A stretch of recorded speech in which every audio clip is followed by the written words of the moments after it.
goal is to bring you your next favorite band.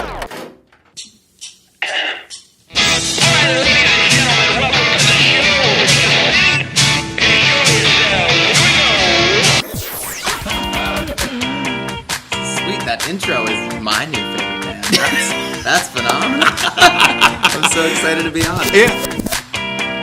I heard a rumor that you might be able to play that song live today. You heard correctly. Yes. Excellent. So, good enough for rock. I don't know when I rock out here on your next favorite band and show. and listen, it's going to be everybody's favorite band. Phil, you weren't supposed to make me get all... God almighty, But this Phil. is why we do it. Like, seriously. I gotta gather myself. All right, go ahead. Okay. Welcome to your next favorite band. That's both the show title and our promise to you. We here at Stereophilia Studio are tireless in our pursuit of finding incredible, genre-defiant artists who are either a hot up-and-coming band or a group that has been delivering for years but have flown under the radar. Tonight, we listen to some music that is both familiar from a standard perspective and breaking new ground in urgent rock, all with lyrics and vocals that soothe the soul. Sadie Gust. Each month, we will bring you live streams, audio podcasts, and perhaps even a live concert where you can listen to the stories and hear the music of artists personally curated by us based on what we feel will be worthy of your time. Be sure to subscribe and tune in to each episode because the possibilities are endless and you never know who will be your next favorite band. Hello, everybody. Welcome to the show. I am your host, Philip Reese, and you are listening to your next favorite band. And we've got one for you tonight, straight out of Philadelphia, Sadie Gust. She is on kind of a rocket ship right now with just some incredible accolades and recognition of her talent and her brilliance, both as a songwriter, a performer, the vocals, the lyrics, the melodies, everything. And so I think you're really going to enjoy this one. So in addition to obviously, just being recognized for things, she's just coming out with just some brilliant music, as is kind of typically the thing. The drip of some singles and then some EPs coming out. I'm kind of hoping for a full length here, but we can always just kind of find out as we give a chat. But before we bring on Sadie, kind of wanted to touch on. We're here in May. We are starting to get the nicer weather. We are really looking forward to the outdoor live music. This weekend, in fact, tomorrow night, starts the Levitt Steel Stacks free performances here in Bethlehem. There's actually, I believe, 9. It's at least 7. I should know this. But somewhere in that 7 to 9 range is the number of free Levitt stages across the country. We're lucky enough to have one here in Bethlehem. There's one in Denver that I'm aware of. I think there's a few in California. Anyway, they're sprinkled around. The Levitt Foundation is the Levitt family that started it all.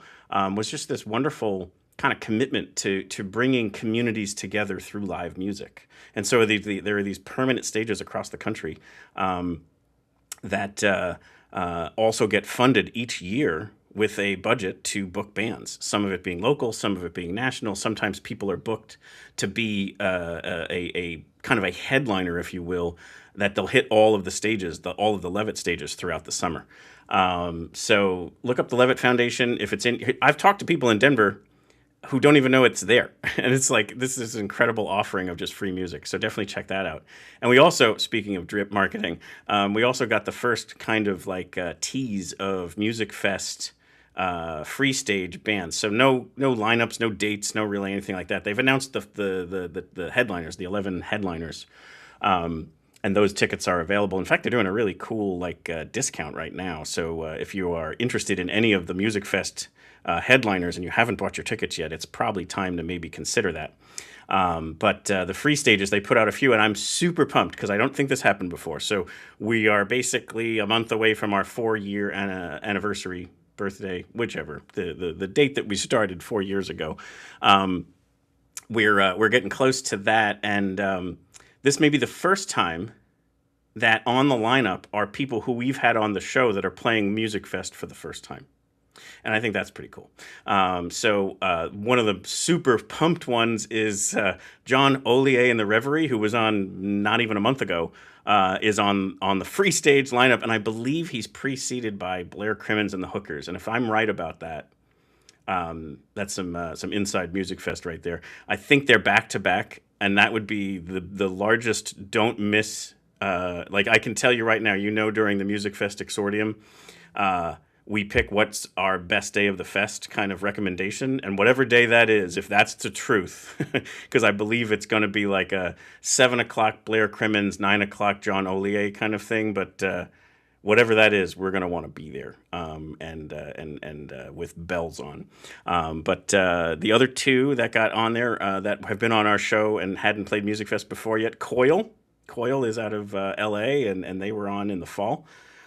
And then the Flying V's, who are Philly-based as well, and Hannah Taylor did the design for our Listen to the Dissonance poster, and their music is just incredible, and we featured them on the show previously, and that's amazing. So, along with a ton of other bands that we did meet through Music Fest and then had on the show, but super excited for checking out what the full lineup looks like and starting to use the app to fill out what days and times and stages you'll be going to. It's just barely May here, and I'm already excited about August, but I'm going to pump the brakes on that one because lots of fun summer to be had before then. So let's take a break here and just listen to our sponsor, BetterHelp, and then we'll bring Sadie on the show. Hey, music lovers. Before we dive into today's episode, I want to tell you about our sponsor, BetterHelp. More and more mental health topics of depression, anxiety, addiction, and more are coming up in our interviews with artists and musicians who are brave enough to share them and the music that came out of the journey. Those songs may even help us feel a little bit less alone as we work through the same struggles, but at the end of the day, we need more than just a great song. We need therapy, and that's where BetterHelp can assist. BetterHelp connects you with a therapist who can help you find your path. Instead of being stuck in the endless loop of questioning yourself, you can talk through questions, concerns, with someone who's trained to help you find real answers. As you know, our Listen to the Dissonance shows help to create a safe space for vulnerable conversations, but not everywhere can feel that way. Since BetterHelp is accessed via their app, you can explore your options and conduct your sessions in the comfort of your own home or wherever you feel is best for you. After you download the app, you'll get started by filling out a questionnaire and get matched with a therapist in as little as a couple of days. And if that's not feeling right, you can easily switch to a different therapist at any time at no extra cost. They carefully make sure the therapists on the platform are well qualified and their customer support team is there to help you with any questions. With over 7,000 reviews and a 4.5 rating on Trustpilot, BetterHelp is a platform that you can trust. We at Your Next Favorite Band believe in breaking the stigma around mental health, and going to therapy is a sign of strength, not weakness. And with BetterHelp, it's easier than ever to take that first step towards feeling better. Click the link here or go to betterhelp.com/nextfaveband and you'll get 10% off your first month of therapy. That's betterhelp.com/nextfaveband. It's okay to ask for help. Contact BetterHelp today. So I first became aware of Sadie Gust's music when she was the winner of last year's 24-hour songwriting contest through WXPN. You've heard us mention lots of WXPN things on this show. We make a big deal out of the 886 greatest fill-in-the-blank songs of all time that they do each year towards the end of the year. We talk about the 24-hour song contests and many other things that they do, the exponential festivals, the Inside Hustle events that they do, the networking events that they do, and just the overall greatness of the station. So, but she won it last year with the song Split, which is going to actually be released, I believe, next week. So we'll check in with her on that. But the song we're going to play here to bring her on the show came out a little bit ago, and I picked this one because from a video perspective, I wanted everybody to kind of see the power of the live performance, just how strong her vocals are and her presence, and then the live music that kind of is there supporting in behind. So here is a live recording of her song, Mama Knows, Sadie Gust. Here we go.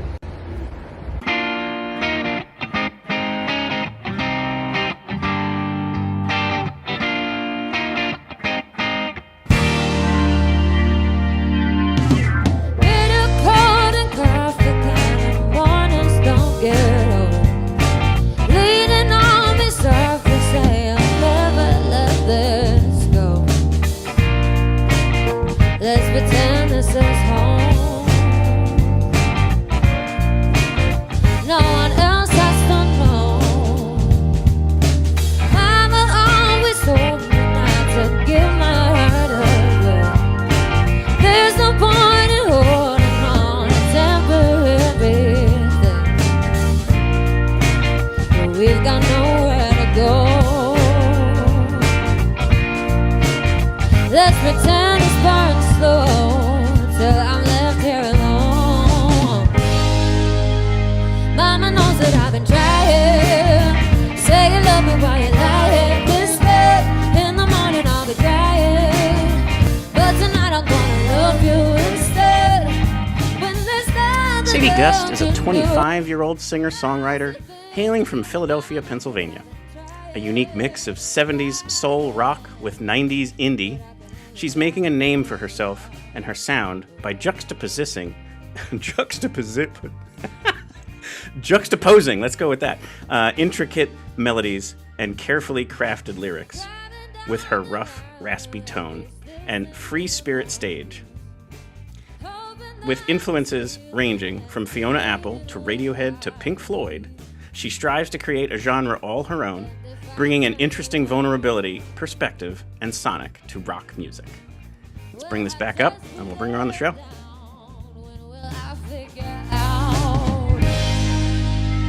Mama knows that I've been trying. Say you love me while you're lying. This bed in the morning I'll be crying. But tonight I'm gonna love you instead. When there's nothing left to do, I'll still think of you. But Mama Welcome to the knows show, that I've been trying. Sadie Gust. But I can only try. Sorry, I was just telling my What did you say there? I said I was just talking to my roommate, telling him he could have my dark chocolate peanut butter. Oh, that is a big gift right there. It really is. I'm generous. Clearly. And then I think the other part was apologies for blowing juxtaposing there. I totally ruined that word on you Oh there. my gosh, no worries. No, when I wrote that bio, I, was pulling from my 8th grade English lesson. That's true, yeah. I wanted to show off, apparently. Yes, yeah. It worked. And it got me. But anyway, this is like this stuff here where it's like amazing song and lyrics and all of the people who are like just pouring sonic sounds into this production value. It's just, I don't even know where to start. Thank you so much. Yeah, thank you. Well, yeah, we wrote this song. I wrote it actually in 2022. It's just so funny the way I'll hold on to a song for so long and not do anything with it. But yeah, we wrote it a couple of years ago, but it only came out last year. And, it's such a fun song to do live. And a lot of my songs I write just with the intention of, the live performance and how to make it special. So this one, I had to do something live with it. Yeah, absolutely. And I'm sad that the song ended before we could do it, but your dad is on keyboards and is a huge supporter and helps you write songs, and your sister's a backup singer, and there's your other sister will sing as well. Like, this is a very much your family is interwoven with the band and the songwriting and such, but then there's other brilliant musicians out on that stage, I'll call it for now. But anybody you would want to touch on in particular, in general there? Yeah, I mean, I can go through really, really quick. You did Please your do. research, though. Yeah, so in that video specifically, and most of the time on stage, we have my dad, David Gustafson, on keys, and he also co-writes most of my songs. Background vocals in that were Sophie Gustafson and Shane Gardner, Sophie being my sister. Mm-hmm. My sister Annabelle also sings with me a lot. Who else was on that? Tate Berkey on drums. I love her to death. Zach Weisberger, he's also my roommate. We might get to hear more from him later. He was Love on that. Tease it up right there. He's over there eating his food. Eating his dark chocolate peanut butter cup. Yeah, Stefan Kariga on bass. And I believe that was it. We only had one guitarist on that, didn't we? Yeah. And it sounded super layered, which is a testament to him. I think the other part, too, that's cool about that is it's kind of in the bio and in your sound, like you could very easily go standard, like either soul or jazz or whatever with your vocal talent. Thank you. But you bring this other component, like by the song, the way that song ends, you're just like, holy crap, I'm in some sort of a rock anthemic, like, cathartic end. And it's just like, it's a very cool thing that you're doing there. And again, it's in the bio there with the glossary terms that I blew. But I mean, it's this juxtaposing of two, not completely, but very different styles. But it really works so well, especially for you. Thank you. I mean, I honestly think I just get bored a lot of the time. We're going in a certain direction, That's and good for inspiration. I'm bored with this. Let's do something crazy. my dad and I both have that in common where we'll start writing something and immediately think, I'm bored of this being in 3, let's put the bridge in 4, or I'm bored of this key, let's Sure. change keys. I also, when I'm a listener, I like to be kept on my toes, so I think Absolutely. keep people on their toes a little Yeah. bit. Yeah. More fun. And a quick tip, a different person I talked to on a different episode was actually a neuroscientist. And he talked about the parts of the brain that wants to listen to music that surprises them. So his name was Dan Levitin, and it's something that I recommend reading the book, This Is Your Brain on Music.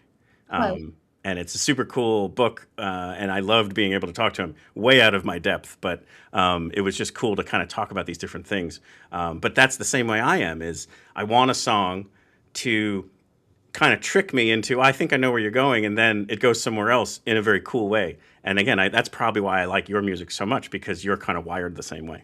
Thank you. Yeah. And for a moment there too, like if I remember hearing this right, you and your dad and even other people in the band, like you're almost like in a mind meld often, where it's you're thinking about going in some direction that's strange, but they were thinking the same exact thing. And it's like these moments of, wow, how did you like read my mind? That's crazy. I must have said that in an interview or something. I don't know. I remember saying that. But yeah, specifically with this unreleased song called Undertow, and also with Split, which comes out June 5th, by the way. Right. Next week. Song we did for the WXPN contest. We both just tend to gravitate towards the same ideas. I think I grew up listening to the stuff that my parents raised me on, so that may have something to do with it, but I think just instinctively we like the same things and we write sort of in a similar way.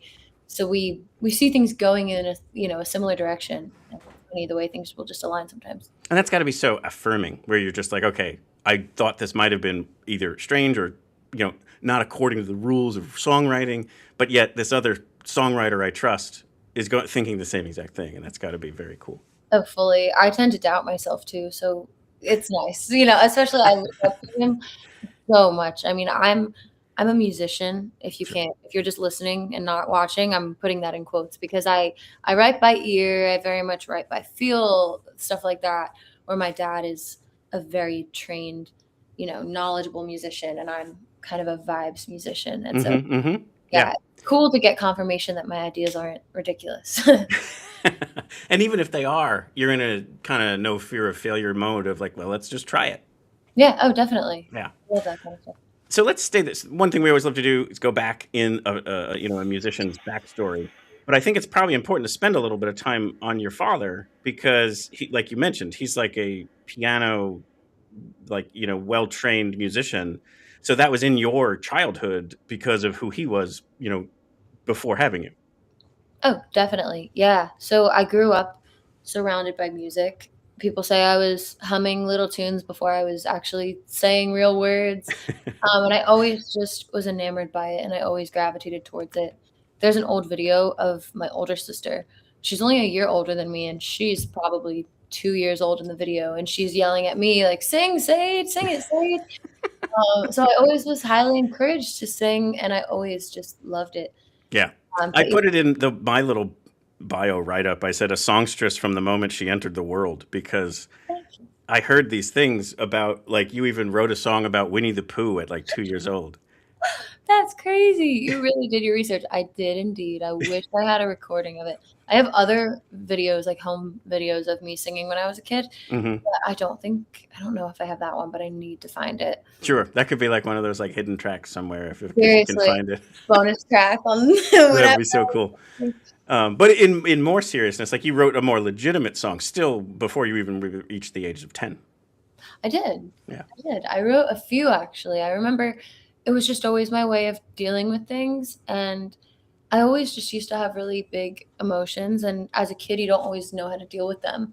Like I was always just a really big empath. I always just, sure.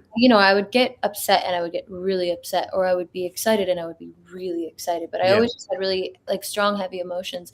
And so I just turned to writing at an early age. Like I remember my dad was away. He was in LA, I think, for music. And I wrote this song called Don't Worry. And I kind of wrote it to myself about like not worrying about him being away, and it was Yeah, always yeah. my way of dealing with things as a kid, and it just never stopped. And now I'm Sure, 25, and sure. I'm still dealing with things by writing. Yeah. No, it's kind of like, processing these feelings that you kind of are going, well, I know this isn't, as scary as I'm feeling, so let's find a way to cope with it. Therapy at a young age. So, Exactly. yeah, Yeah. absolutely. And then, like, I guess the area that I kind of wanted to touch on was like, where did you then end up really taking it more seriously for yourself? Was there either a teacher or a moment or whatever? Because I know you end up, at Temple University, but like, I'm sure this kind of starts to take hold more in that like high school years. Yeah. So I was always singing just on my own. I would audition for the plays and the musicals and stuff in school, but I would always just do it because I like to sing and I like to write. And once I got a little bit older and it wasn't weird for me, I started singing in bars and stuff. My dad would always gig. And so I just grew up, with that, surrounded by that. So as soon as I was old enough and he thought I was capable enough, I would just hop on the gigs with him. Sure. And I started, doing everything I possibly could. I was singing in bars, I was singing in restaurants, singing. I remember doing the Rittenhouse Row Spring Festival that they do. I would do Cool. that year after year. Weddings, really anything, any Mm-hmm. mic I could get in front of, I wanted to do it. So that's sort of how I started just kind of cultivating it and working on it. And I never really had any major training. Like I took voice lessons when I was young. Mm-hmm. And then at Temple, I went to school for jazz for a year.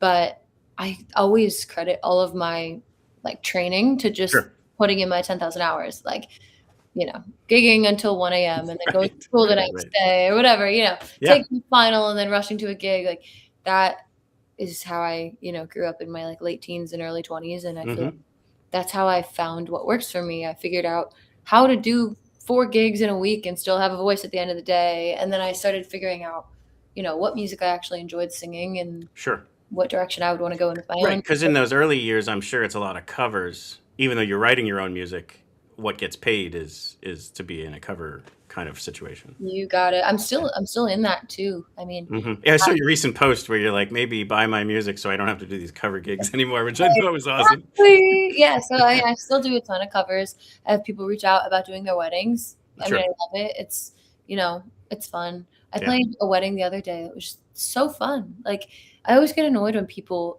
talk down on cover gigs. Like it's not my passion in this world to sing Valerie by Amy Winehouse, but it pays the But bills. it's super fun, right? It's Oh, a yeah, great song to sing. Like I get to sing for a living. Like Right.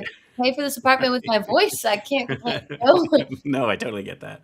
But I think it's just more like that point about like I'm talented too. Like I wrote this great song and you're gonna love it. Just give it a chance, kind of thing. And honestly, it's just what this show is always about. Like sometimes I will get a band who's like a cover band, like, oh, can we come on? I'm like, well, it's about original music, and so that's just kind of what this is here, is to kind of shine a light on all that type of stuff. But I heard you were a person who typically writes lyrics first.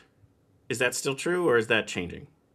So it really depends. I think where I'm most confident is in my lyricism, so that's where it tends to start. Sure. Just because I'm not a by the book musician, so I'm usually second guessing chords, and it helps to have something else to lay the groundwork, and then I just Sure. find the chords after. Mhm. But I love just writing melodies. Melody, yeah. I find myself like I work a day job, and I'll be at my day job mindlessly hearing different melodies in my head.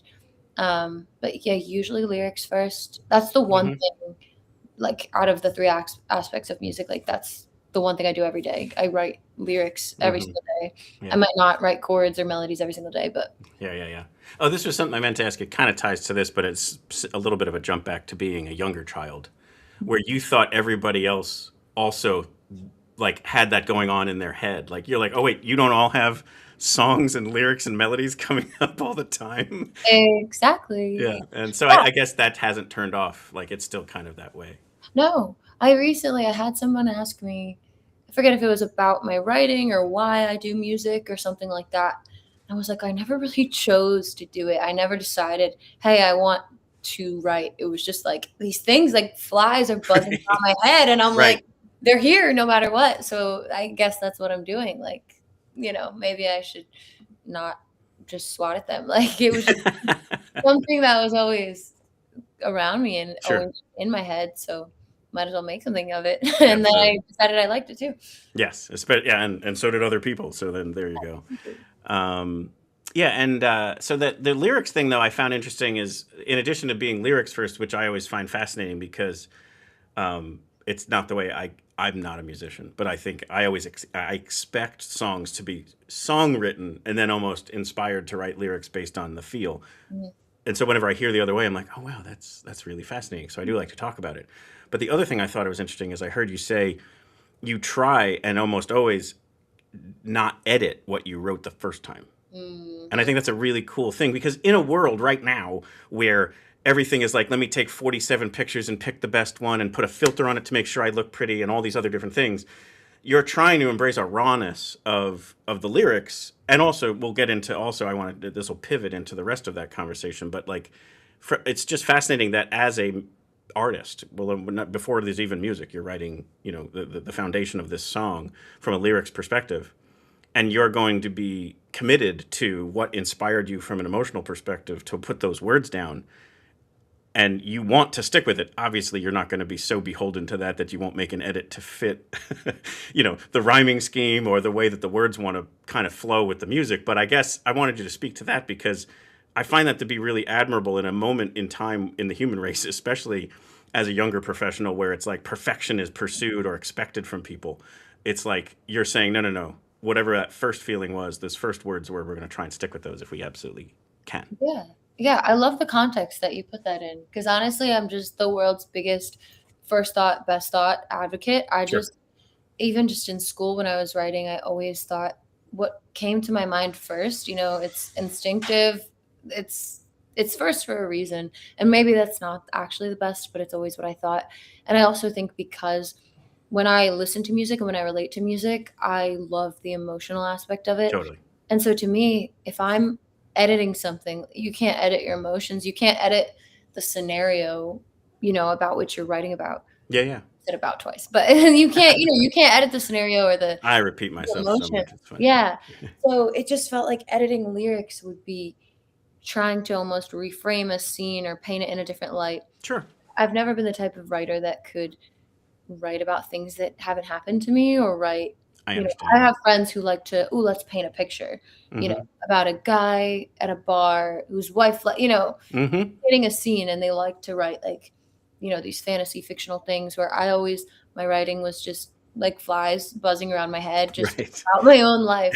But yeah, I think I just like preserving it almost, especially the good things, which I think most songwriters relate. I tend to write about sad things. But, I like to preserve my memories as they are, and I like to preserve the lyrics that I had surrounding them, I guess. No, absolutely. And I think that first thought, best thought, I think probably is steeped in, it's going to be the most genuine. Like once you start editing, now you're bringing in other things. In that one moment, it would be the most genuine that you could possibly have put down.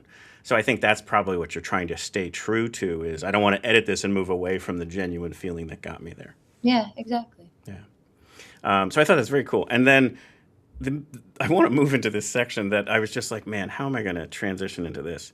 And I think I just have to own the fact that this is going to come across a certain way for some people. It's genuine for me. You'll get it as soon as I start talking about it. I think there's such a maturity to what you're putting out. And why I hesitate to even go there is because, A, that insinuates I was anticipating a lack of maturity, which I'm not at all trying to say that, or 50-year-old white man trying to tell, younger white girl, it's just going to come across shitty. So I'm just like, all right, fine, I'll just own it.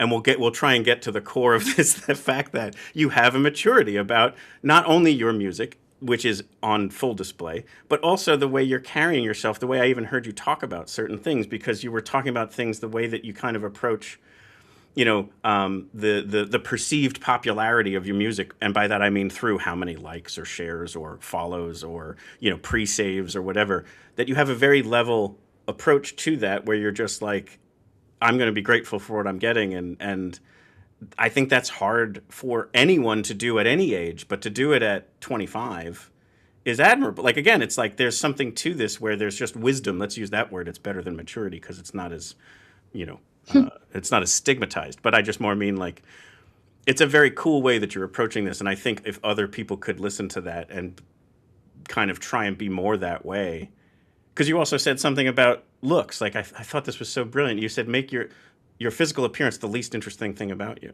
And I thought that was very like it's such a sound way to approach the world. And again, one that's trying, especially in an industry like this one, that's trying to push you in some other direction.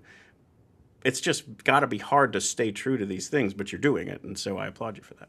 Thank you so much. You seriously did your research. I would say, though, and this is honestly pretty ironic, that quote about making your appearance the least interesting thing about you, the irony is I'm pretty sure I saw that quote on Instagram or on TikTok or something. And I was probably being incredibly vain. Someone who thought they were being really cool. Exactly. But it's still good advice. And I think it's not saying don't like, it's not saying not to care about your appearance. Mm-hmm. It's just not saying to make that the thing that's going to be the most definable of whether you're accepted or liked. Yeah, no, but I completely understand where you're coming from. And I don't think it's weird at all. I think I've gotten that a lot. And I think it's for a few reasons. I think it's just because of my approach to music, because I approach it on such a deeply emotional way. I've always been really in tune with my emotions. And I think also because my influences are people like Roger Waters or Fiona Apple, like people who are also like writing not just for the sake of rocking out on stage. That's not fun. You know, I love doing that too, but like writing to connect with people, bring across a deeper message. And I think also having my dad's influence. Sure. You know. Yeah. He carries, you know, infinite more wisdom than I ever will. And so I think it's a unique like sonic collaboration, but also lyrically, even just growing up as a kid, I listened to a lot of his work and I would read his lyrics. And I think I grew to sort of want to write in the style of what he was doing. And, you know, he was a good influence in that department of, you know, I could have written, not to say like silly or like throwaway kind of songs, but I think, you know, there's a lot of music, you look at it and you're like, it's fun, maybe a little disposable, but it's fun. And, you know, it just never thrilled me to write in that way. Yeah. And I think something, you know, a little right. And I think sometimes if you listen to like what made something popular or got on the radio is it has a simplicity to it. It doesn't make it bad. It doesn't make it whatever. It's just a little bit easier for somebody while they're walking to their car or, you know, taking, you know, a commute to work or whatever. It's a little bit easier to listen to that. And that's fine. That worked for that person, but it's not what I would want to listen to. And so like, again, to be committed to that, I think is what's differentiating your offering and your catalog in a way that I think people need to listen to your music probably more than once or twice because it really starts to, you know, kind of show itself with multiple listens, which isn't always, again, something that people want. And that's not to say that the first listen isn't enjoyable. I just think it really, you start to appreciate what's going on in there when you listen to the catalog, you know, 3-4 times. Thank you. Yeah, I think, honestly, it also derives from the way I consume music and stuff because I'm a very active listener and I don't normally have music on in the background. Usually it's like that's the activity I'm doing. Sure, right. I am now listening to music. Yeah, like I'm not cleaning the house and I got you. Yeah, like typically I run or walk and I don't have music usually when I do that. If I'm cleaning the house, I don't usually have music. Sometimes if I drive, I'll have the radio on and it's always WXPN. But right, there you I'm go. really like you know, I like to actively listen to music and I like to go to shows. I think I probably hear more music live than I do off of Spotify or YouTube or anything like that. Sure. Just because that's what inspires me. And I like music to be the activity. And I want people to actively listen to my music. Sure. Although I would honestly, if they listen to it at all, cool. They can listen to it in the shower, in the car. Right. I'll take out any of it. That's right. That is absolutely true. And I guess I want to take a moment because our show not only do we not look to stay away from these topics, I always like to actually lean right into them because I think it helps an audience member get a little bit more of a peek at the reality of what's going on. And by that, I mean a female in the industry is going to get held to a completely different standard than a man, especially from what we talked about before, the looks perspective, or the way that you're carrying yourself or the type of music that you're writing or whatever. And so I guess I wanted you to maybe speak to like holding true to this is just difficult in its of itself. But then as a female in the industry, I think it's an added layer of challenge, if you will. And so I guess maybe anything you would be willing to share regarding like things that have happened that have kind of like, either helped you stay true to that or kind of was some headwinds on that. Yeah. Well, first of all, thank you for acknowledging that. It's always nice to see a man acknowledging that. It's Mhm. not easy being a woman always. I think, especially being younger, maybe they thought I was a little bit more malleable, a little bit more easily convinced of certain Mhm. things. I would get pushed into the little pop princess box. Sure. Not that there's anything wrong with that, but I wasn't presenting myself in that way. Right. I think they just thought easy seller, she'll be malleable, make a couple bucks off of her, toss her away, on to the next. And that was just never really my Mhm. desire. I think though it's gotten easier, the more I've really stayed in my lane of doing whatever kind of Sure. experimental soul rock you want to call it. I think Mhm. the further I get into it, the more I'm being respected, but also just the more confident I feel in myself and I don't feel pushed at all in any way by anyone. But it's still I've been doing music and releasing my own music for years now. And, it still happens where people say, oh, your music is great, but what if you went in this direction? Yeah, the Uh, butt is the worst part. exactly. You could have just stopped. Yeah, but I think I'll always just feel way more fulfilled if I'm doing my music the way Yeah. I want to. So Mhm. that also kind of fuels it and is a reason why I've just kind of stayed on this path I'm on. Um, but yeah, I think in general, I just have a lot of respect also for other female artists who are able to navigate Yeah. this industry and stay true to themselves. And yeah, I have a Yeah. good little network, like my family mostly, but also just of other artists that I've met along the way who, it's really nice to have people who you can talk to. Like my friend Scarlett, we'll text each other. Some days we're just like, this industry sucks. I'm quitting. I'm done. I feel disrespected. I feel whatever. Sure. Right. But yeah, but then other times, like she's just my hype woman and I'm her hype woman. And we're like, you got this, girl. I Right. know it sucks, but you got this. So yeah, it's just good to have other women to talk to. Sometimes just to rant, and then other times Mhm. to be like, all right, let's lock in. We Yeah. have what we call our little lock-ins, and we'll literally Right. sit at a coffee shop and be like, hey, how are we going to make this happen? Because we Mhm. both just believe in each other so much. Yeah. And I think too, like there are more and more role models for you as well, like people who have not let that change them, whether it's um, I've heard you talk about Stevie Nicks, like obviously from someone who's done it a couple decades now, or more recently you mentioned Fiona Apple. You mentioned we didn't mention it here, but I've heard you talk about it before, like Taylor Swift, like very strong decisions, defending their boundaries, and so on and so forth. Like I just think that's good that empowers somebody who's up and coming, if they didn't have that as an example, you wouldn't even know what you could or couldn't do. So I'm glad to see that somewhat taking hold as well too, because it's helping kind of have people realize right from wrong. Even if you felt it, now you know it, kind of thing. Oh, exactly. I'm so grateful. There have been so many people who have paved the way, and Hmm. I complain about it still, but I can't imagine what it was like 30, 40, 50 years ago. I was just saying, even in the 90s, radio stations wouldn't play female artists back to back. Hmm. It's ridiculous. It's You're crazy. right. Yeah, no, it is. It's very ridiculous, but progress made. Still a lot of work to do. So hopefully, people like yourself can keep carrying that torch forward and help even another generation behind you of female singers. So that's very cool. Thank you for touching on that. I know that's not always like the easiest stuff to talk about. So I think this was where I kind of wanted to start talking about your first releases of original music. And I'd love to bring in, probably since it was an earlier song, let's bring in Attendance Record to have you perform live, but maybe set up that time frame where it's like you're starting to say, let's give this a shot. Let's start to record my original stuff and let's put that stuff out there for people to consume. Yeah. Let me grab my roommate. But yeah, I went to Temple, and that was a bit of a catalyst on its own. Just being 18, living in the city for the first time ever, living away from home and the house I grew up in. Mm-hmm. I had this little sense of independence, and also, I had a little bit more alone time, so then I found myself writing even more. And it was just what I did. I came home from class, I would write, I would go in practice rooms. I remember people said I was so crazy because as soon as the building would open, I would go in a practice room at like 6 a.m. and Right. just play the piano pretty badly and, cry my worries away in music. But attendance record came from one of those times. I was actually in my apartment, but just typical college breakup, first heartbreak, not sure how to navigate it. Right. And I skipped class because I was just like, listen, I'm crying. I can't go to class.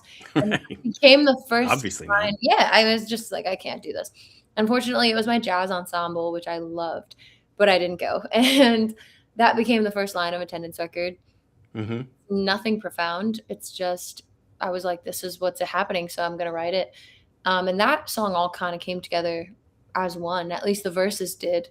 I played chords, which inevitably I realized ripped off Just the Two of Us by Bill Withers. That's all right. We win some, we lose some. And so I was kind Listen, all art is plagiarism. It's all been done before. It's just, I was just kind of stumbling on chords, didn't know half of what I was playing, didn't know if they made sense, but I was just singing. I broke my perfect attendance. Mhm. I was always sort of the goody-goody, Sure. especially in high school. And then I went to college and I wasn't so much. And, I felt weird about it. There was this Mhm. breakaway from, I used to be captain of this team and president of this club, and now I just sit and I write music, and what's that about, and who am I now, and what have I become? So I felt weird, and it's so funny talking about it now at 25. I'm like, girl, you skipped class and you had to write a song about it. But I mean, to this day, it's my most. But that's the maturity that we're talking about. Like, you're chipping away at this thing, and just like you did when you were 2 and 4 and 6 and 10, like, you went to music to write through the emotions that you were feeling because you needed to get it out. Exactly. So so this was kind of my first little dip into posting my own original music on social media too. Mm-hmm. I ended up taking a little video, I think it was at like 2 a.m., of me and my guitar in my old apartment that I miss so dearly, singing attendance record, and it went semi-viral. Not crazy viral, but I think it got like 300,000 views or something. Sure. And It sounds pretty viral to me. I had never experienced that before. And, not that you want to rely on people's validation. No. But I was just But it doesn't suck. Yeah, what if I kept doing this? What if I posted more originals? What if I released them? So that was kind of my first little dip into what if I shared more with people too? Because up until then, I also had been really private about what I was writing. I didn't post about my original writing all that much. And then, a switch flipped where I thought, well, if I don't post about it, I can't pursue a music career as a songwriter or an artist if I never tell anyone. So, that's sort of how it came to be. Cool. But let me holler and get Zach over here. We can Maybe play he's taking down some more peanut butter cups. Literally, he's gonna love that this has circled back so many times to the peanut butter cups. But for those of you listening, I live with my guitarist. His name's Zach Weisberger. He was also at the start of that Mama Knows live video. He's that guitar, and he goes, "Here we go," or something like that.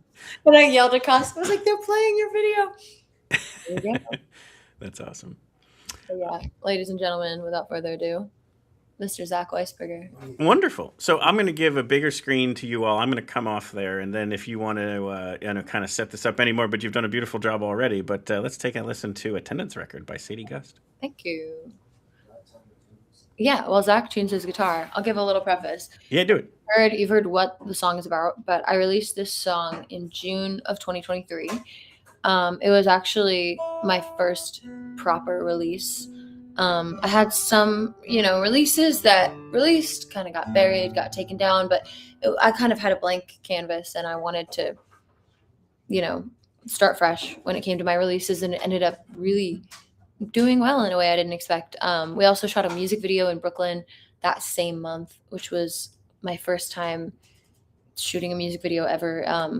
Just really, really cool. So the song brought me a lot of cool opportunities. It's sort of in that soul rock lane, soul rock R&B, I guess, lane. Anyway, here's Zach Weisberger. Feel bad you're not in the light. It's all good. Keep me in the shadows. Ready? Jinx.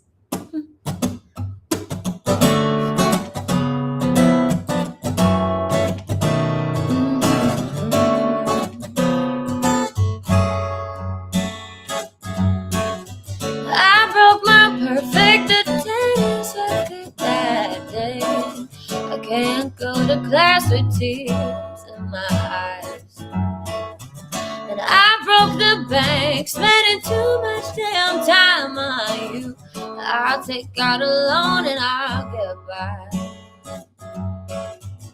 The promises lie scattered, but it doesn't matter.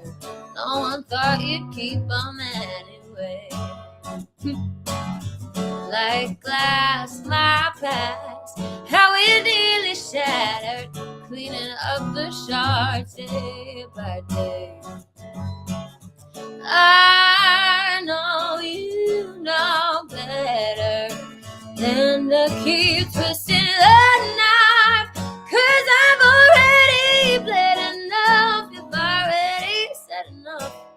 I hope the karma that you get's enough. Na, na, na, na, na, na, na.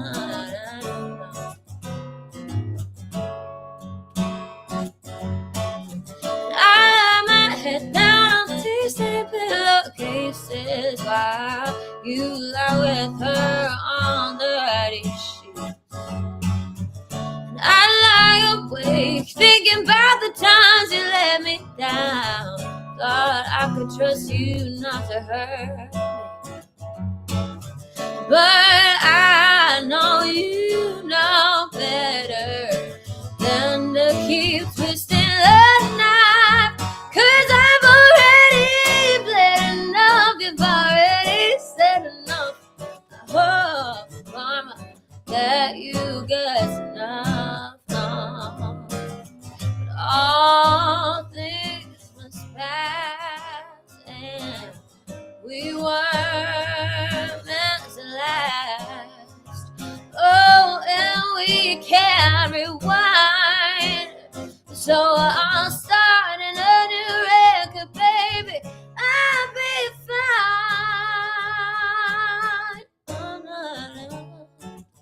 Now here's where my dad would play his famous keyboard solo. He also co-wrote this with me. Let's go back to the chorus. I know you know better than to keep twisting the knife, 'cause I've already bled enough. You've already said enough. I hope the karma that you get enough.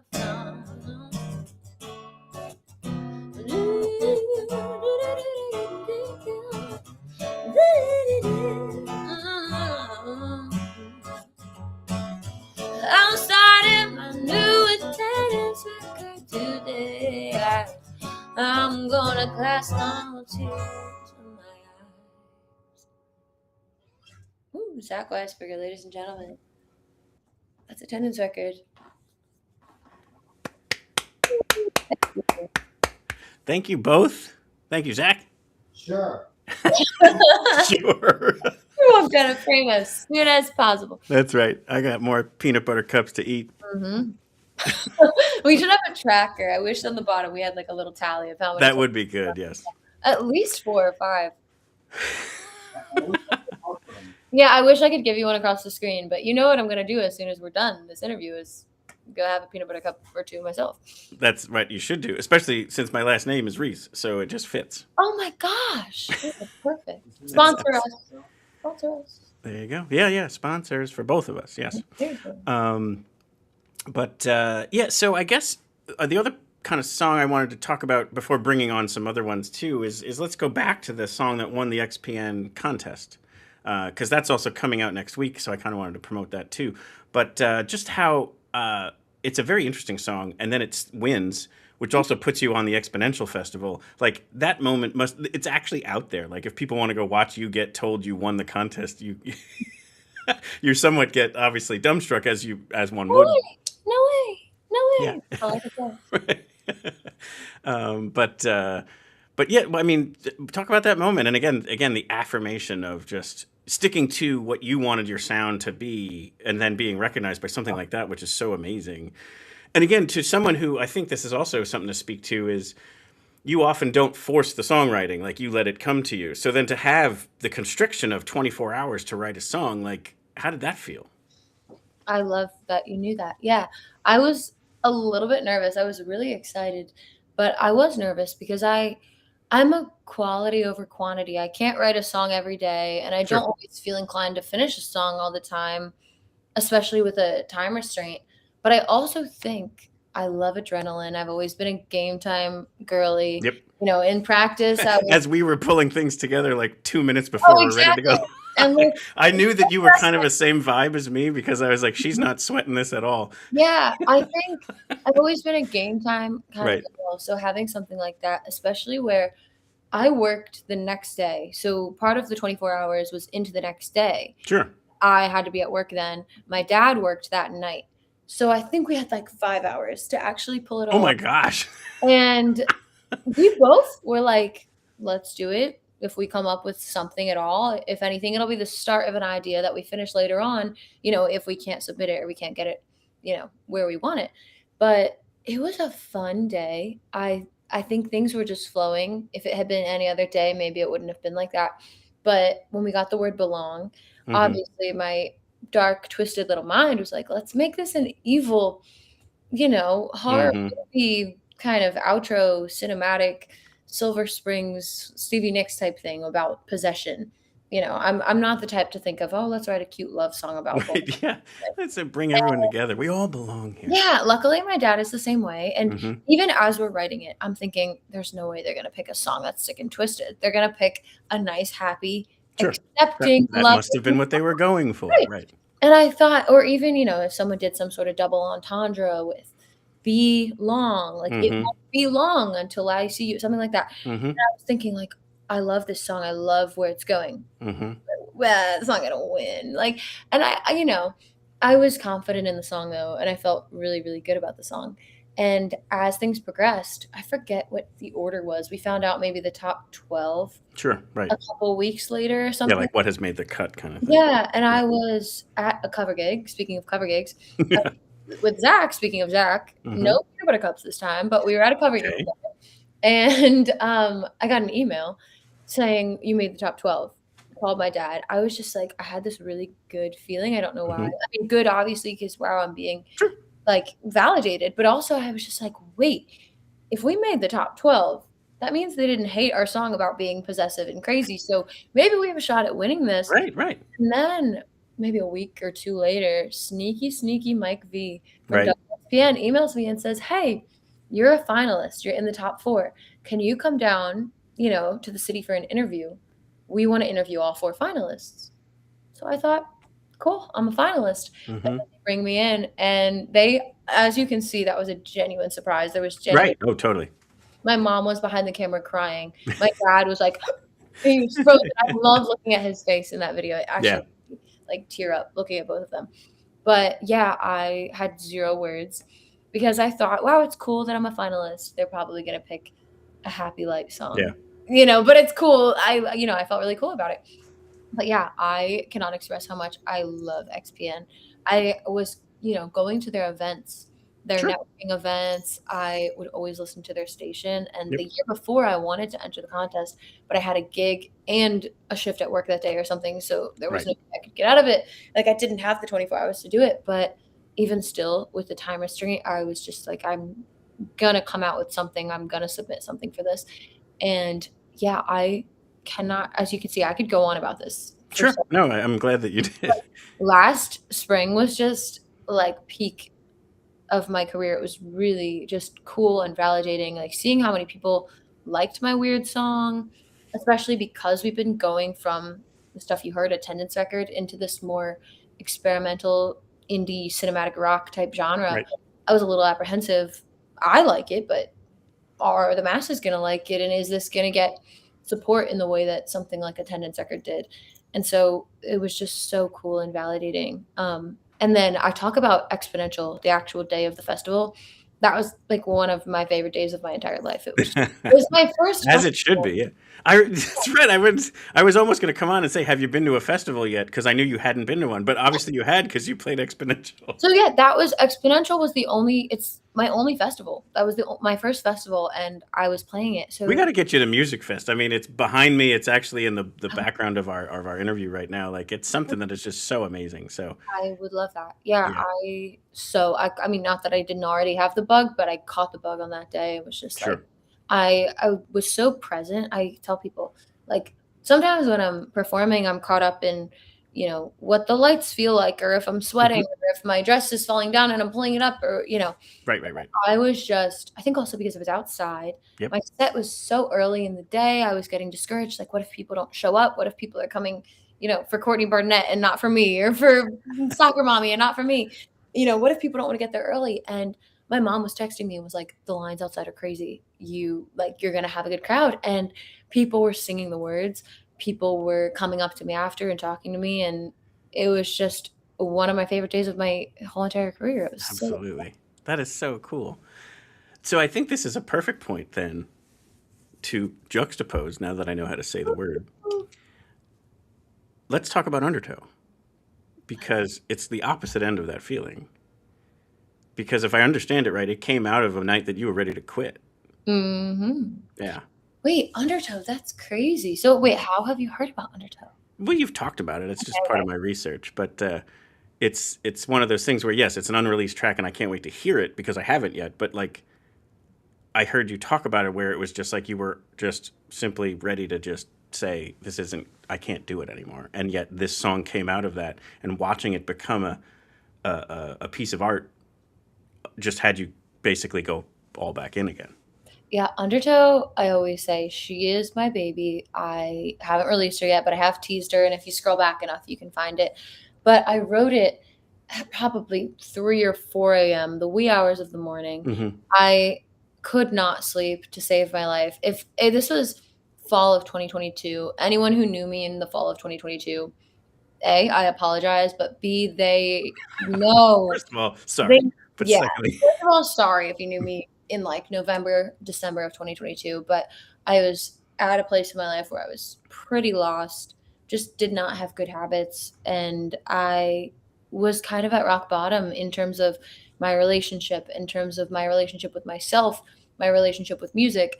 I had never felt more lost, and I was just, it almost came out of a place where I was like, you know what, I don't want to make decisions and I don't want to deal with anything. hmm, I want to get pulled by the ocean and I want to let it pull me.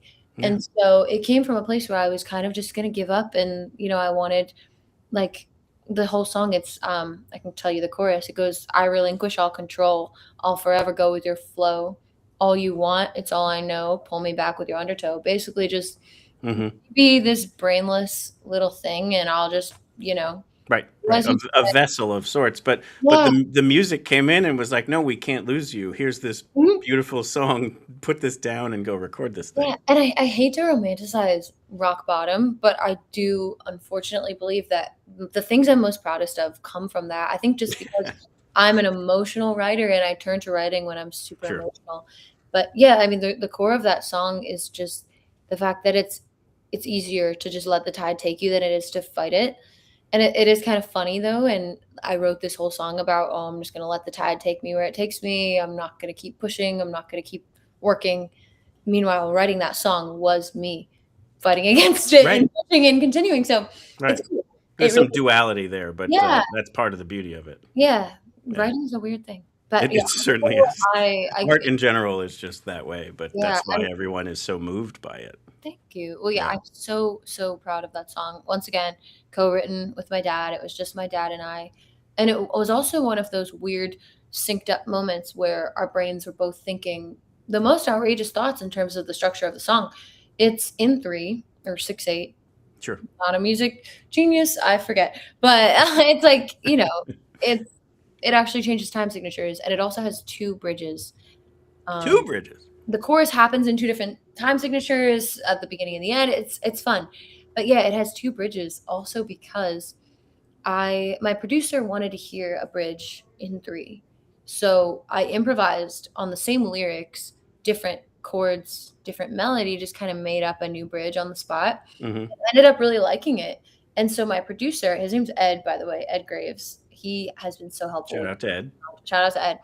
But I was kind of into the bridge that we made, the new bridge. Mm-hmm. So Ed is sitting there thinking, cool, let's scrap the old bridge, keep the song in 3, make it consistent. And I'm sitting there like, you're going to kill me. Have 2 bridges. So we have 2 bridges, and it's a long song, but like you said in the beginning, which I'm so like flattered that you said this, I do think this is the type of song people will hopefully listen to multiple times. Sure. Because there are all of these different movements to it, and Yeah.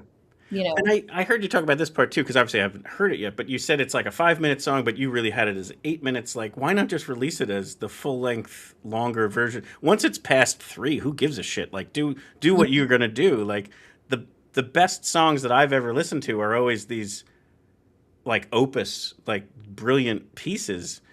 You know, no one was telling, Guns N' Roses to shorten November Rain. Like, it's like, just go with the song that you want it to be. Yeah, so I think in the back of my mind, I'm still thinking I could find in my notebook all the lyrics I had for that song. And in the back of my mind, I think it could be like a Taylor Swift situation where years later, I release Sadie's version. Yeah. Yeah, and Sadie's version can come to fruition. But for now, I actually found a place where I was really content with it at like 5 minutes. And I think it's a happy medium. I think it's still listenable. I think it's just right. And I think having an alternate version with those extra verses or extra absolutely. Oh, you could put that on like a 7-inch vinyl or something like that, and people will go bananas for it. I'd love to do that. Yeah. I've gotten in this habit of really wanting my music to be living or more living anyway. So even with Split, going back to Split, just because that is the one we're looking at in the future. June 5th, by the way, it comes out June 5th. Yes, next Friday. Yeah, pre-save it now. Yeah. It's 2 weeks from now. Is it 2 weeks? Oh, you're right. My apologies. Only May 14th. Wow. Yeah, a couple weeks from now. Not next Friday. What the hell's wrong with me? Right. 1, 2, 3 Fridays from now. That's okay. I can't count. No, seriously, what the hell is wrong with me? I'm rushing the half the month of May, and it's beautiful out. But okay, yeah, no. I think here's what I'm remembering. You have a gig tomorrow, the 15th. I do. And then I was kind of mixing all of that together. At least that's what I'm going to tell myself. But so you have a gig tomorrow. The song comes out on June 5th, and then you have a gig on June 7th, your birthday. Yes. And it's also the branding on this is fantastic. Sadie Gust needs health insurance. Oh my God. That is brilliant right there. So wonderful venue, 118 North in Wayne, Pennsylvania. So yeah, June 7th, it's a Sunday. What more do you have to do but to go down and see Sadie Gust perform and help her get health insurance? Oh, thank you so much. Yeah, fortunately I am turning 26. Unfortunately, it is the day Gen Alpha is going to be doing this all the time because 6-7 is apparently the funniest thing in the world. But yeah, June 7th at 118 North. And then tomorrow I'm opening for a band called Trainwreck Boyfriend at Silk City. Which is a great band name, by the way. I know. It's just so fun. I do love great band names. Yeah, and I've played Silk City and 118 North before, and I love both venues. So I'm excited about those. And then splitting those 2 shows right in the middle of June 5th. I'm secretly planning a music video. Well, planning the release of it. It's being edited as we speak. Exercising a lot of patience, trying not to post every little clip that Becca, the director, sends me. But I'm really, really excited. This is my biggest music video, just in terms of scale, in terms of plot line, in terms of, cinematography. I'm really excited about Becca, the director. And I have actors. I'm not actually in it. And I'm really excited. My older sister, Sophie, is playing me, I guess, in it. Whoever is speaking, whoever's writing this song about being possessive. And then Nick, who's acting opposite her. It's a really dark and twisted sort of love story. But I love it. Really excited about it. Yeah, I wish I had a date for that, but sometime after, a couple weeks after. Just follow you on Instagram and it'll come out that way. Perfect. Yeah. I do want to sneak in. Normally, this would be where I would just wrap up and then go to the credits and play my favorite song at the end. But I do think we need to sneak in the other song that I have here, Evidence of You, recently released. It's a continuation of that evolution of your music, and I just think it has achieved such a wonderful sound that I'd love to bring it in and have you speak to this one as well. So we'll keep it tight for the listeners, but I think you're going to love it because it's just such a great song. And speaking of bridges, holy smokes, the bridge on this one is fantastic. So let me start playing it, and then I'll bring it down after it kind of kicks in a little bit, and then you can speak to it. But here's Evidence of You by Sadie Gust.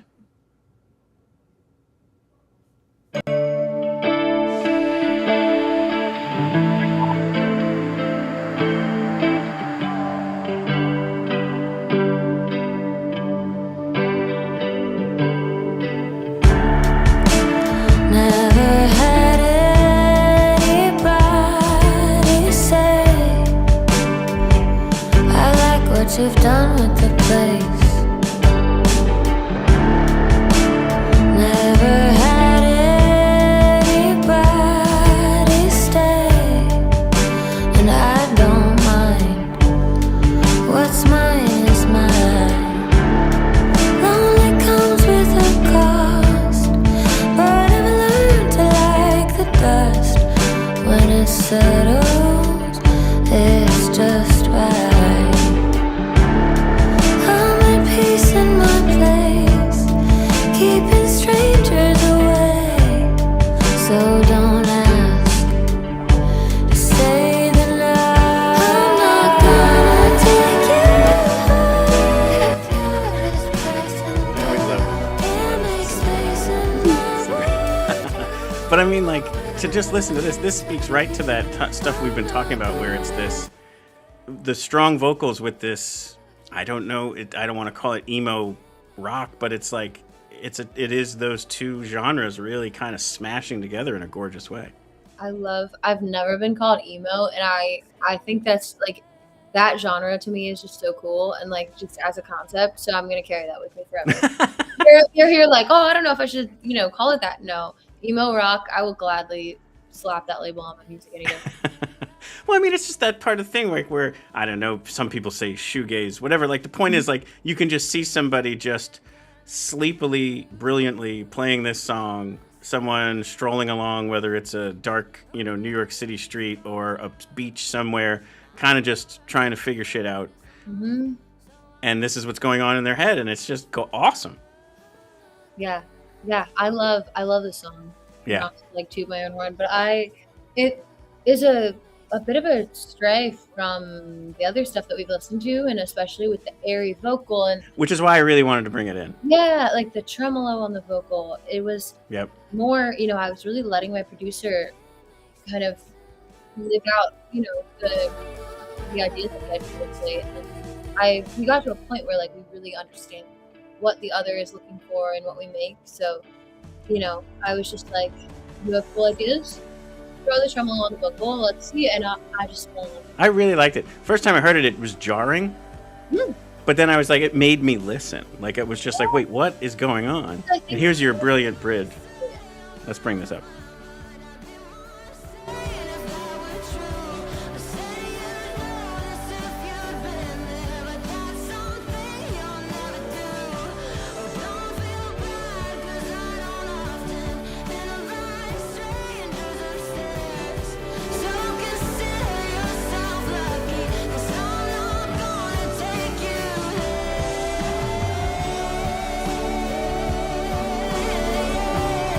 That's like the oh hell yeah moment right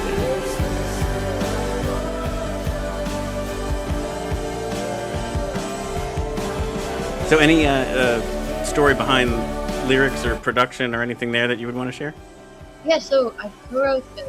It stems from an idea that I had. I think I wrote it in 2024, if I'm not mistaken. Once again, the dynamic duo, my dad and I, but also throw in Ed Graves, my producer, and then Elise Mason, who's also an artist, a songwriter, a musician. They're both in the UK, actually. And this was a trip we took to the UK in the studio. Ed's in Bath. It's the most gorgeous studio. It's called Rainbow Wood Studios. And cool. That's where we've been working and making a lot of this stuff. And this was our second time just deciding to go into the studio with nothing and start from scratch and see what we come out with. And I'd been toying around with this concept of, talking about taking someone home Mm-hmm. but not in the, intimate, Sure. physical way, but in like as in a metaphor for just I was in a place where I really didn't want to open up to anyone. Yeah. And I would talk to people, whatever, but I didn't actually want to let anybody in, and Mm-hmm.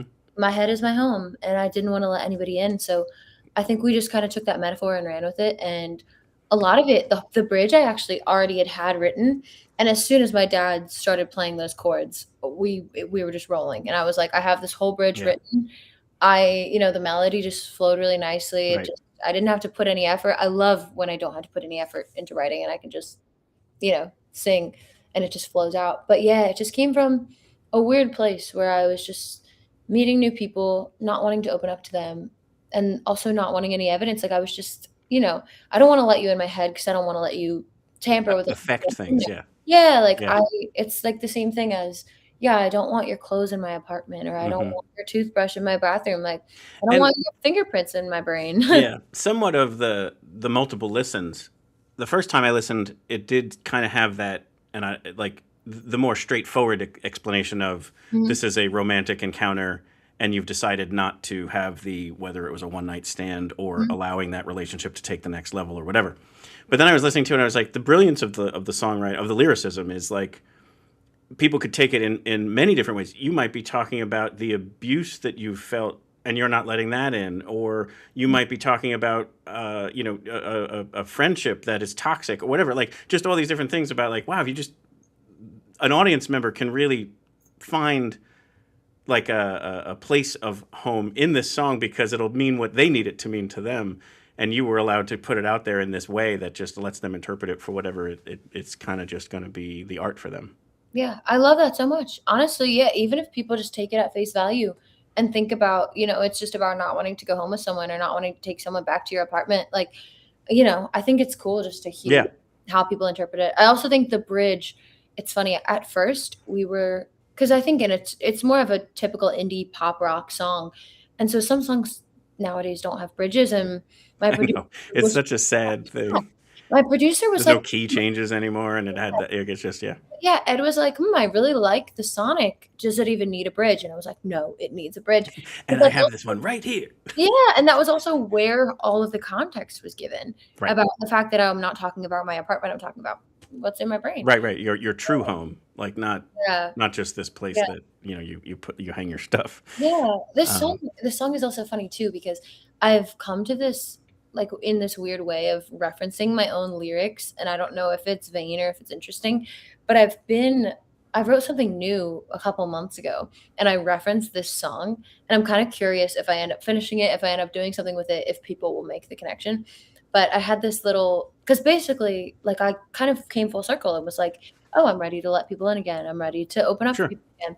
And yeah, I wrote this song, and the lyrics, the first little verse was like, he grows flowers in my room, never mind the mess, I like the evidence. Basically, like, Perfect. not painting. It was Right. literally, I'm in a new relationship. He paints, and he was painting in my Mhm. living room, painting flowers. And I was like, oh my gosh, I like the evidence. Like, I like, it's comforting. I like, That's super cool. it's And kind I of know that you talked about, and again, being a fan of Pink Floyd and Radiohead, and I heard you talk about it, so I'm not just making this connection. Mhm. You want to do a concept album. These are the little kind of things that are a through line through songs. Like I think you're heading down that path of putting together tracks that would tell a story, a beginning, a middle, and an end on one album. Thank you. Yeah, that was my goal. I mean, The Wall is like my holy grail. It's a genius piece. It really is. We talk about like the attendance record days when I was in college and just Mhm. not doing that great mentally. Yep. I used to just listen to The Wall every single day. I Yep. knew it backwards and forwards. I love Yeah, it it. was my freshman year as well. Just a completely different decade, but but it was constantly on, and it was definitely it's something about that just kind of helps you get through a day. It's almost like meditative. Yeah. But one last topic I wanted to touch on, more almost the comedy of it, but we're also simpatico on this point. You held off TikTok for a while. It just was something you didn't want to do. I did the same thing where I was just like, I'm starting this show and I'm so not interested in this 90-second version of things. Mhm. and then yet it's probably the area that I probably missed out the most on. But whatever, I'll live with it. But I thought the funny part was you finally gave into it and then got your account hacked. So I was just like, what? That's like I don't know. The universe is a shithead sometimes. Yeah. And it's like Oh, it's just proof, though. It's not what I'm meant to be doing. I'm not. I think there are a lot of musicians and artists that their music translates really well to TikTok, and that's great. right. And You're not lately- taking a 5-minute song to TikTok. Yeah, and Yeah. lately I've been kind of playing off of that and saying, like, I've been making videos saying, what's a girl to do when her music is meant for, cinematic movie trailers and not TikTok dances and things like that. But yeah, I held off as long as I could on getting TikTok, and then I thought, let's just do it, whatever. Because I realized even if I don't love it, it's a tool. And Yeah, absolutely. why would I deprive myself of a tool that can help me get to the place I want to get to? And then I woke up in the morning. I was also at a funeral. I woke up in a hotel, going to a funeral that day, and I saw my TikTok was hacked. And I was like, I don't have time for this right now. But yeah, it was not my favorite thing. Yeah, It was again, the universe is just yeah. cosmically. When it rains, it pours. Yeah. But it also was like, okay, like, relativity. Funeral, TikTok being hacked. Like, what is real and what is important in life? Right. I was very content when my TikTok was gone. And meanwhile, my producer's That's like, a great sentence, right there. Sadie, when are you getting your TikTok back? And I was just like, listen, And that is a cesspool. I had something go wrong with YouTube early on, and it's just like you have to fight so hard and spend all this time to hope you might actually get with somebody who's going to fix it. And it's just like. Exactly. I reported it so many times. My friends were reporting it, but then I thought, oh my God, don't report my account because then they're going to just delete the whole account. Right. Like, I don't want I think still I've struggled with getting my numbers up just because of that. And it's been exactly almost a year, I think, maybe a year and a month since that whole debacle. But my producer was so helpful in just contacting people every single day. He's always advocating for me. So Yeah. Cool. I just thought that was like. yeah. Yeah. Life. Sickly funny is more what I was like. Oh my God. Oh, exactly. Yeah. So before we kind of close things out, we always play one more track after the credits. It's always the one that I like the most. My favorite track of yours is Please. So I kind of wanted you to set that up so that when we listen to it, people will know what they're listening to. Yeah. So Please is once again a collaboration between my dad and I. It's actually 50-50 and something I love thinking about. When we recorded it and when we wrote it, I played it for my family and I had them guess which verses I wrote and which verses he wrote. That's fun. Or the chorus, like, who wrote this, who wrote that. I'll tell you, the chords are all his though. Don't guess which, chord progressions I wrote.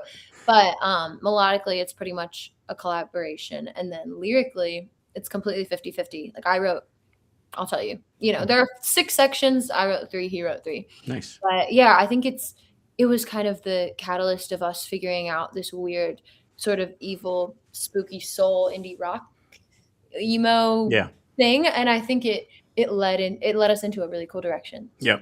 This one, I think, and again, not that I'm big on like comparisons, but if there was one that struck me when I heard someone compare you to Fiona Apple, I was like, oh, that's where this song is right in that kind of like wheelhouse. I'm honored. Seriously. Sadie, thank you so much for coming on the show. Thank you so much for sharing all these wonderful stories, and can't wait to see you play live. We all got to get down to 118 North to help with your health insurance needs. But more importantly, brilliant music. Check out the full catalog, give it a like and a follow, and definitely catch it live when you can. Thank you. Thank you, Sadie. So there you have it, just a meteoric rise of brilliant music. You're going to want to check it out. You want to give that a follow. Like we were kind of even teasing out there, like obviously there's a song coming out on June 5th that is not next Friday. I don't know what the heck was going on with my calendar days, but and many more tracks in the future. You heard us talk about songs like Undertow that are just going to kind of blow the collective minds and ear holes of everybody once it kind of comes out. But definitely want to give Sadie Gust a follow and keep tracks on what's going on there. But definitely can't wait for hearing all of that great music that's due to come out. All right, Phil, let's say goodbye to everybody.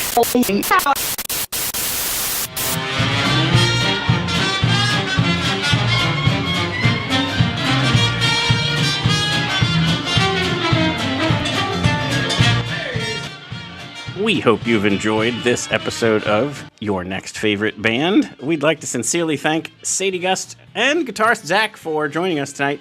We are going to have all the links in our show notes to Instagram and Bandcamp and all that so that you can give it the attention it deserves.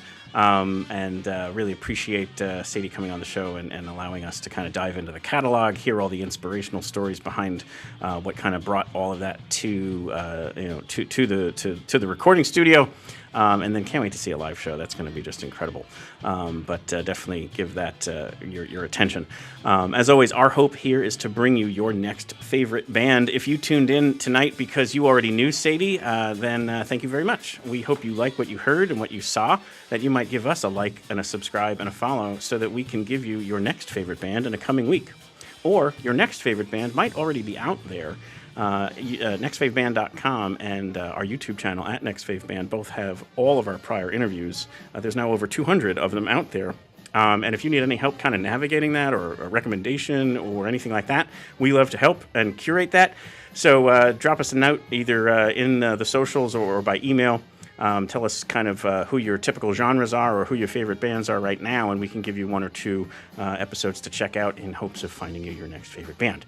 Lots of great stuff coming up here in the summer. Lots of great guests coming up throughout our typical scheduling, and hope to see you at a live show soon. There's Blair Crimmins, who we talked about earlier. Hi, Blair. Good to see you. So here's one more track from Sadie Gust, my favorite song from her catalog, Please. Please do not trust me, said the liar to the thief. I know you are convinced, although you hide in disbelief. I wonder, would you steal if the jewels didn't glisten? I wonder what I'd say if nobody would listen. So please, please do not help me, said the fallen to the hand. I feed upon the pity and devotion I demand. I do not know the difference between a pilgrim and a tourist. I live among the richest, but I claim to be the poorest. So please do not help me. How do I expect to separate myself, to take the shadows off the wall, to stop the sun from causing them at all? And how do I expect to get out of this hell, to take the heat from off the flames, to drop the pen before I sign my name? Please don't come near me, said the spider to the fly. So many things I do, but do not know the reasons why. Oh, I see no difference between my friends and foes. I climb just as high when I step on either toe. So please, please don't forgive me, though I'm begging on my knees. I know I've lived a crooked life, undeserving of your sympathy. I tried to take the high road, but I broke down on the shoulder. There's snow on my Ohio, but where the masses are much colder. So please don't forgive me. How do I expect to separate myself, to take the shadows off the wall, to stop the sun from causing them at all? And how do I expect to get out of this hell, to take the heat from off the flames, to drop the pen before I sign my name?